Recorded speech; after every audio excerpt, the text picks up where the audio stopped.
ठाकरेंच्या शिवसेनेचे आमदार भास्कर जाधव यांनी ब्राह्मण समाजाबाबत केलेल्या वक्तव्यावरनं आता स्पष्टीकरण दिलंय।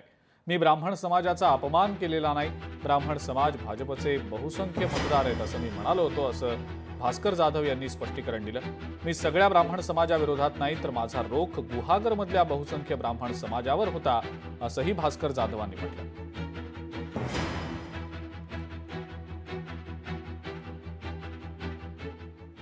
मला इशारा दिला गेलाय आणि ब्राह्मण समाज जागा झाला तर भास्करराव तुम्हाला लय जड जाईल। म्हणजे तुम्ही कुठल्याही समाजाबद्दल काहीही बोलायचं, बरोबर आहे। बाकीचा समाज हा सगळा गारटलाय, बाकीच्या समाजामधलं रक्त सगळं थंड पडलंय। तुम्ही तेवढे जागे होणार, तुम्ही तेवढे जागे झाल्यानंतर कोणालाही काही करणार। लेखणीचा दहशतवाद ना, तो हाच लेखणीचा दहशतवाद आहे, लक्षात ठेवा। कशाबद्दल माफी? असं मी काय पाप केलं की ब्राह्मण सहाय्यक संघानं मला पत्र द्यावं समाजाच्या वतीनं?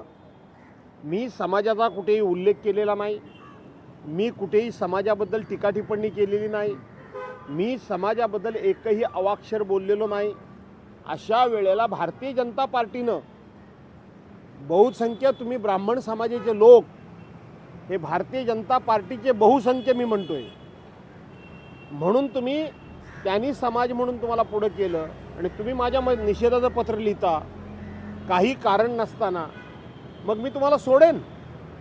मग माफी कसली मागायची?